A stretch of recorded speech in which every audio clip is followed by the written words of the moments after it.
بعد میگه امو مسئله اومد که حضرت عمر گفته است که ای سنگ من میدونم که تو از سنگی ای تو کاری سوخته نیست. پیغمبر خدا صلی الله علیه و سلم دیدم بوسات کرد استلامت کرد من هم بوسه میکنم و ایلو میدونم که تو یک سنگی از تو کاری سوخته نیست. همین را میگه یک نفر میگفت او دملو میگه اصلاح میکردید حدیث پرا نگفته حدیث نمیدونه شما. میگه وقتی که عمر گپ گفت حضرت علی گفت که یا عمر انا دوره این شفاعت میکنه این منفعت دوره انا بعد مقصد باره گفت پیغمبر خدا صلی الله علیه و سلم گفته است که این حدیث این سنگ چشم دوره و دهان دوره و نطق دوره و کسایی را که استلامش میکنن پگه در پیش خدا شفاعت میکنه و در دنیا از بالا و افات حفظ میکنه و امتری گپو اویا همین روایت اصل دوره. من گفتم نه همون قسمت اولش صحیحه قسمت دیگه‌اش موضوعه. موضوع یعنی بفته این مقصد چی نداره. با هم دنبلو گرفت تلفن دنبلو گرفت بعد گرفت انا گفت که مقصد اینا میخیل کوره یا اینا ما یک کتاب میخوندیم شرح هدایه شریف کدام کتاب شرح هدایه شریف. بعد گفتم دنبلوی محترم حدیث تا ای شرح هدایه نگو حدیث که گفتی بگو که فلان حدیث در کدام کتاب حدیث آورده است حکمش چیه آیا اسنادش محتاج بهی هستن یا نیستن. همتری خیلی که تلفن بود اندک گپامو درشت دغل رفته انا مقصد گفتمش که مرده که خوب همین روایتی که میکنن یکی از راویای ای ابو هارونش میگن این خانه سوخته این شیعه رافیزی بوده است. هر روایتی که او بکنه اصلا که او روایت موضوع حساب میشوه. تو چه روایت یا آدمی را میاری که او نمیدونه خودش ابو هارونش چی گفتنی گپه نه که هم یکی از همون راویای هم حدیث همون ابو هارون داری میگن همون آورده است. ایرا امام حاکم در المستدرک علی صحیحین آورده استشو همون در آخر اونم حدیث صحیح همین چسبیدگی ای در صورتی که یکی از راویاش همین شیعه رافیزی ای آدمی که همین با متاسفانه امام حاکم همین حدیث گفته است که حدیث به شرط شیخین صحیح ای. انا بعد در انا ملخصش در تلخیصش خدا رحمتش کنه امام ذهبی شمس الدین ذهبی میگه که او چه خیل میگه ما همین روایاتی را که تصحیح کرده است حکیم در قبول کنیم که این مرده که نگاه که همین ابو هارون دانی این خانه سوخته یک شیعه رافیزی هسته که سوالش میکنن در مسئله حضرت عثمان نعوذ بالله میگه با کفر مرد. چه خیل روایت همین را میگیری میاری و با حدیث میگه که به شرط شیخین درست است.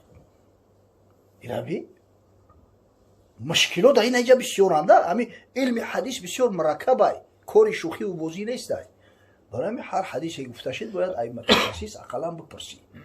اگر خیلی خودت میفهمی و میدونی مرحمت تحقیق کن. هوایی گفتن مشکله. انا در یک کتاب من خوندم که فلان این کتابو هم که دروغ نوشتیان که متاسفانه برای چه کتابو را میگن که کتابای صحیح کتابای غیر صحیح. برای چی بخاری مجبور شد که نام کتابش جامع الصحیح بونه. مقصد که هر روایتی همینجا آوردم همش به اسناد صحیح جمع آوری شدگی. در همین صحاح شیتا این صحاح شیتا نزد اهل سنت و الجماعت معتبرترین صحیح ترین کتابای حدیثن در همیو 5 تاش در روایت موضوع حقیقتا نیست روایت دروغ نه که در یک تاش همین ابن ماجه چندین حدیثی موضوع هسته. حتی محققان میگن از 17 تا 25 حدیثی موضوع داره. وقت در صحاح شیتا که ایتری روایت باشه چه خیلی یک کتابی تاریخ یا یک کتابی فقه یا یک کتابی تفسیر یا روایت هم یاری و میگو که اینا هسته که پیغمبر ایتا گفته است و اوتا گفته است. سخن پیغمبر حجت های برای ما. برای مسئله حدیث بسیار نازک های به نهایت مسئله نازک های. حضرت میگه اتقوا الحدیث عنی الا ما علمتم. از حدیث گفتن از من احتیاط کنید. با احتیاط میگه از نام من گپ زنه. فقط همون روایات را بگه که میدونه با یقین میدونه که همین از پیغمبر است و محتاج بهی است. به حضرت گفت الا من کذب علی متعمدا فلیتبوأ مقعده من النار. آگاه باشید که کسی بر من دانسته یک دروغی را نسبت میده با دست خودش جایگاه خودش در دوزخ تیار کرده. بسیار حکمش سخته یوخی بسیار احتیاط کردن در کار همین قجون سیاه کندن همین محادثه و همین بزرگا و کتاب مخصوص ترتیب دادن با ببینه که هر کتاب به خود شرح داره و شارح داره و مخصوص علمای علم جرح تعدیل هستند که حدیثا را با حکم میکنن آیا همین صحت داره نداره همین راویاش آیا ثقه هستند صدوق هستند روایت همین پذیرفته میشه و یا نمیشه همین خاطر مسئله حدیث مسئله جدیه مسئله شوخی نداره خب مسئله نوشته شدن کتاب ها اگه کتاب ها کلام الله هم کلام الله مثل ذات پروردگار قدیم های به ابتدا غیر مخلوق های اما خداوند همون کلامش امر کردگی در لوح محفوظ درج کردگی هم نه فقط قرآن ولی دو آیه اخیر سوره بقره میگیم کل قرآن کل قرآن همین 6236 آیت قرآن کلی تورات اساسیش در نظر دارم این توراتی که بعدا اسکجات شد تحریفش کردن این در نظر ندارم تورات اساسی کتاب الله های او در لوح محفوظ ضبط های کلی زبور کلی انجیل همش در لوح محفوظ ضبط هستند همین یک بازی بدست بازی همتری اسلامی رنگی ویکترین اسلامی یک کس نشانم داد همین اچکو میداد یعنی اجدا اونجا باید تو میلیون بال میگرفته کسی هست خدمت کرد است مهنت کرد است خود و عبودا آخه همین خیلی یک کاری خیر کاری بزرگ پیشنهاد میکنی بیمار داری با متخصصا مصلحت کنی مشورت کنی متاسفانه خطاها داره این همین خدا خدمت ها کرده است ای جمله همون آدم در پیش من میخونه ما یک جو فهمیدم این طریق بازی هسته میگه که کدام کتاب در بین کتابای عثمانی اولین بود با اونجا 4 کتاب اومدگی تورات زبور انجیل قرآن من گفتم تورات اون میزنه که اینو درست میبرویا درستش زبور اومده است خونت پریگرده جاهل آخه تورات به حضرت موسی نازل شده است حضرت موسی چندین عصر ای حضرت داود علیه السلام پیشتر گذشته است او این زبورش نمی پسلم میگن کو پسلم پنی پسلم داوید او داود خودش در شریعت حضرت موسی علیه السلام بود این خیلی بعدتر از چیز همین کاری خیر میکنی بیمار داری چی ضرورت میاد یک مصلحت یک بپرس یک مقصد همین را یک ببینه قلم تحقیق که امروز با کار به درجه آسان شده است که همین شیخ گوگل پویش بته کی پیش گذاشته است یا که کدام کتاب پیشتره تاره یا که مقصد اینمی زبور پسر بله این همین بازی بارکالله این هم تری خطاگی و متاسفانه در همه وجود دارن بودم هر کارا باید که محققی خودش کنه هر کسی رو بهری کاری ساختن مهری آن رو در دلش انداختن دیده همین مولا کشتنی شدی قصاب فیروت میکنه پیش خود اقلکی نمیکنی که یک آش کردنی شدی یک پاوری خوب یا طباخی خوب دعوت میکنی هر کس متخصصی کاری خیشه هر کس باید کاری خیشه کنه آخی هذا شعر صبح نه باید شعر صبح یا نه شعر چی؟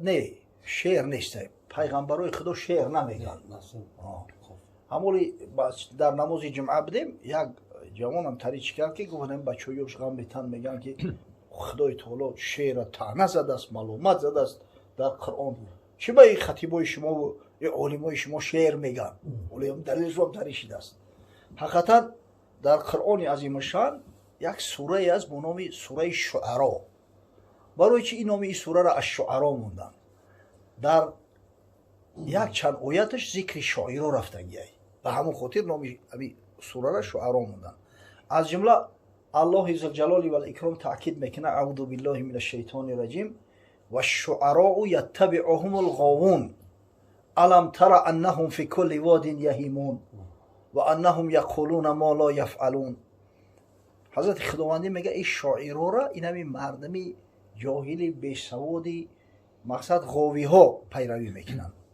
گمراه ها پیرویشون میکنن آیا نمیبینه که همین شاعرها در هر وادی و در هر دره و در هر شهر و در هر دهات میگردن لاق لاق عادتا چیزی را که نکردین میگن فلان کرده بیسمدان کرده در صورت خوب نکردین و انهم یقولون ما لا یفعلون، کاری را نکردین میگه خداوند. در قرآن در چندین موضع اومده است که خداوند متعال انمی شاعر بدن از پیغمبرش سلب کرده است. شعر بدن قرآن و کتابای آسمانی را منع کرده و ما هو بقول شاعر. خداوند میگه قول شاعر نیست. و ما علمناه شعر، ما با پیغمبر ما با حبیب محمد صلی الله علیه و سلم شعر تعلیم دادگی نیستیم. برای هیچ کتابی آسمانی را شعر گفته نمیشه. برای چی پسلمش میگن؟ همین پسلم به معنای همون نثر مسجع درست داشت. این مثلا چی نیست؟ شعری نثر مسجع، یعنی وقتی که همین کلام خفیه دار اومد ببینید که تاثیرش به نهایت سخته. مثلا شیخ سعدی میگه که مشک آن است که خود ببوید نه آن که عطار بگوید. یعنی بگوید با هم دیگر هم قافیه اومده است. سخنش اگر چنده این شعر نیست، این گپای اینقدر زیبا و خوشبوشیده است.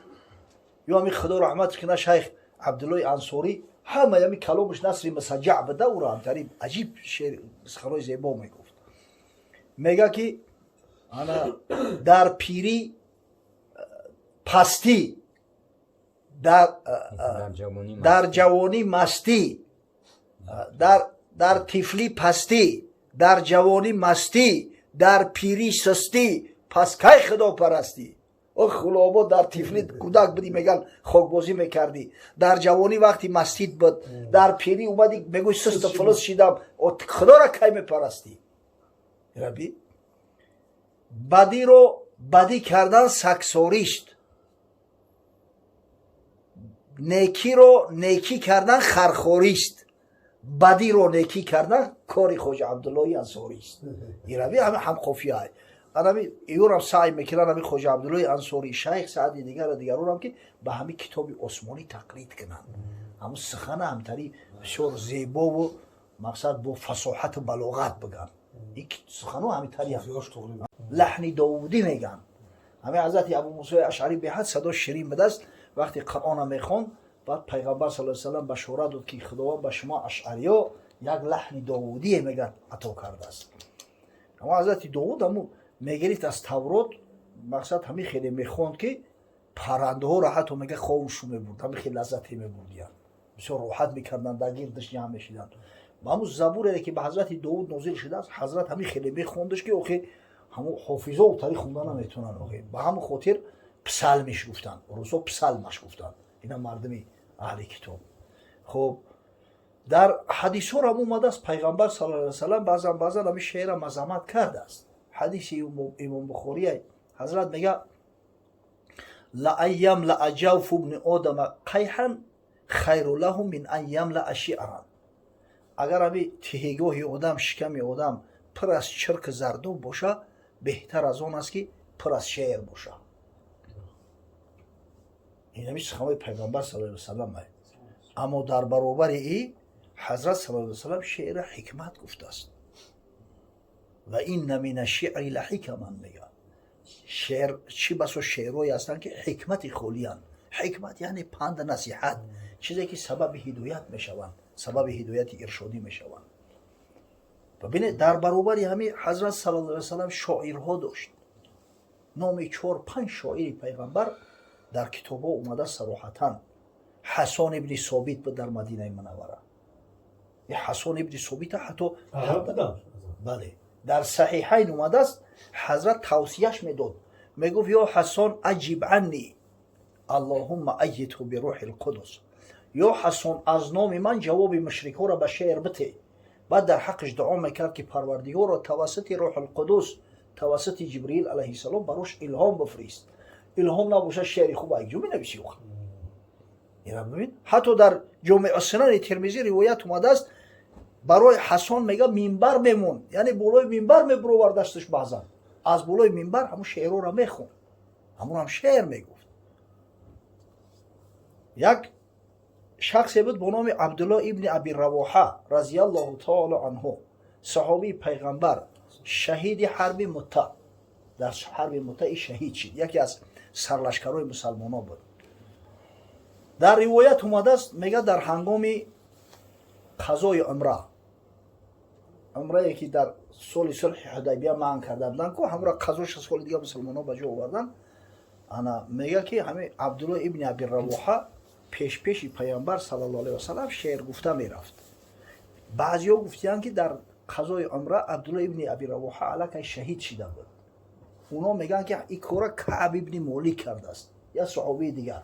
به هر وجه صورت با عوض کردن جای جمع شونده ها حاصل جمع تغییر نمی‌یابد. گپ در سر شعر میروه که همون چیزی که زمزمه میکرد میگه خلوا بنی الکفار عن سبیلی الیوم نضربکم علی تنزیلی ضربا یزیل الهام عن مقیلی و یذهل الخلیل عن خلیلی. ای کافر بچه‌ها پیشوی پیغمبر خدا محمد صلی الله علیه و سلم خولی کنه که امروز شما را میگه با تنزیل ضربه میزنیم.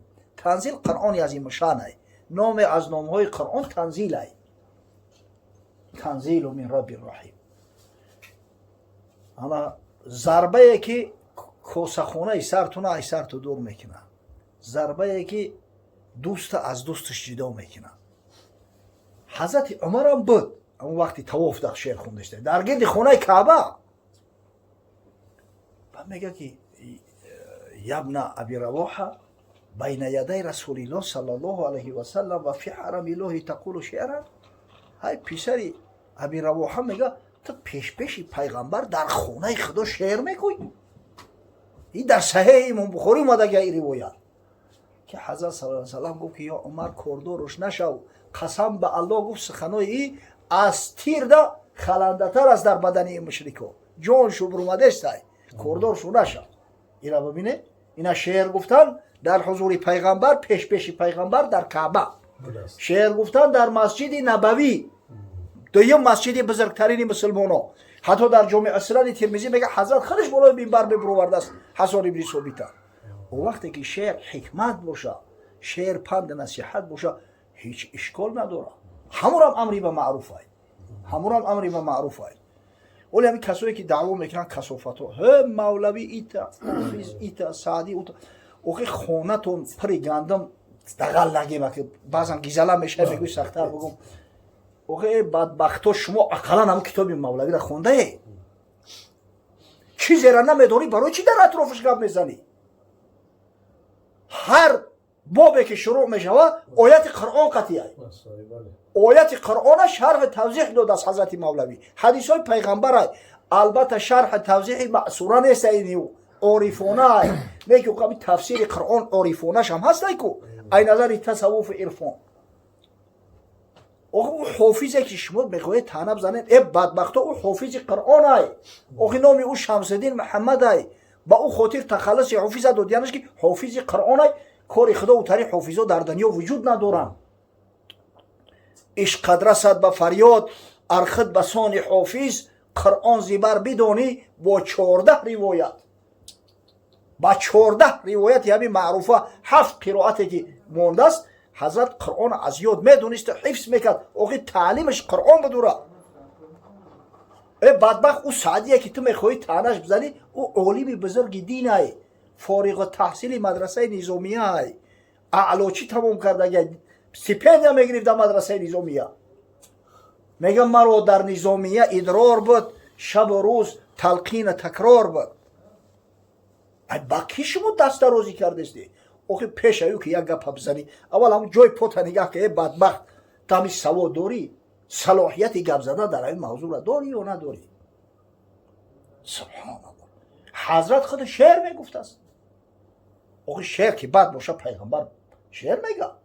در صحیح بخاری اومده است در همین حرب خندق حضرت میگه همراه صحابان سنگ میکشید زمزمه میکرد اللهم لا عیش الا عیش الاخره فاغفر للانصار والمهاجره.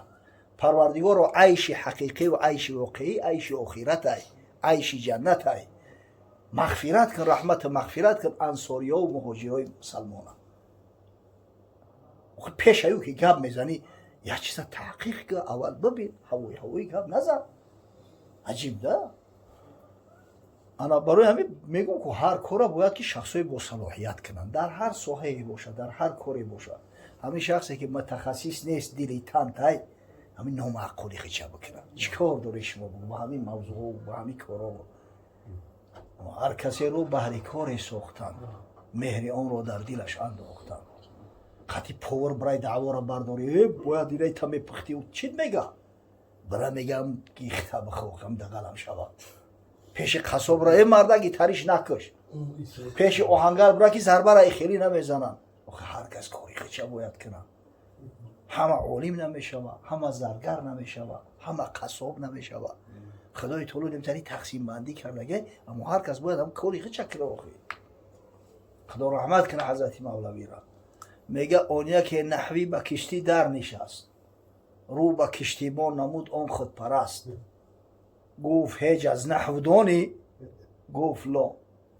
یک عالم علمی صرف نحو، گراماتیک عربی در زورق سوار میشود که دریای دجله را باید بگذره. با همون زورق رو بیچاره ملوح میگه که همه علم نحو هیچی خبر داری؟ گفت لا. گفت نه.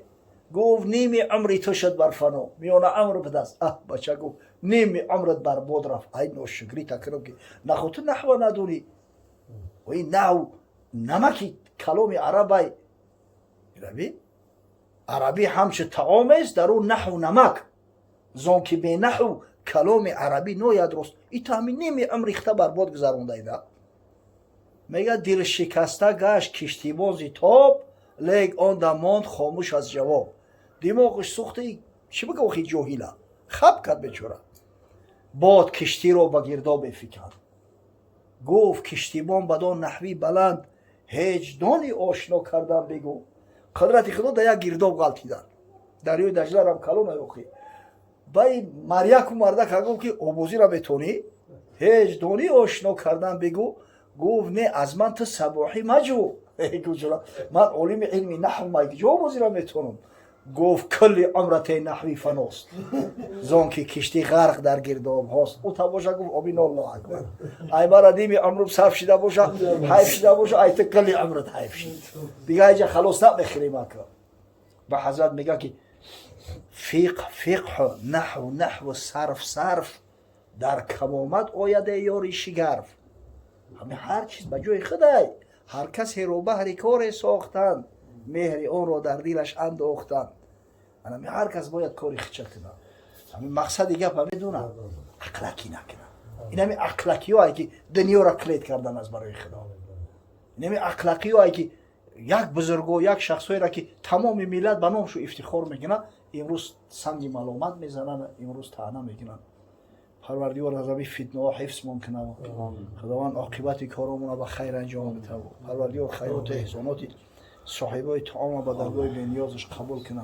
سفری بابای حجره سفری خوب و با برکات بازگشتنش با بدیار براش نصیب و روزی بگردانه. خداوند ارواح گذشته‌هاش، ارواح والدینش، ارواح فرزند مرحومش رحمت مغفرت کن، در بحبوحه جنت مستقر گردان. خدایا برادرایی را که در این محفل خیر شرکت دارند، اولا روزی سعید جمعه را براشون مبارک بگردان. بعدا پروردگار از این بلاها و بوها و آفات و ویروس ها حفظشان کن. پروردگار ملک نازنین ما را از این ویروسی بدبخت حفظ کن. پروردگار مردم غیرت حمیت بده که سعی تلاش کنند، کمک کنند همدیگر را، دستگیری همدیگر را فراموش نکنند. خداوند فیض برکات در ملک سرزمین ما نازل فرما. ربنا آتینا فی الدنیا حسنه و فی الاخرة حسنه و قنا عذاب النار. آمین.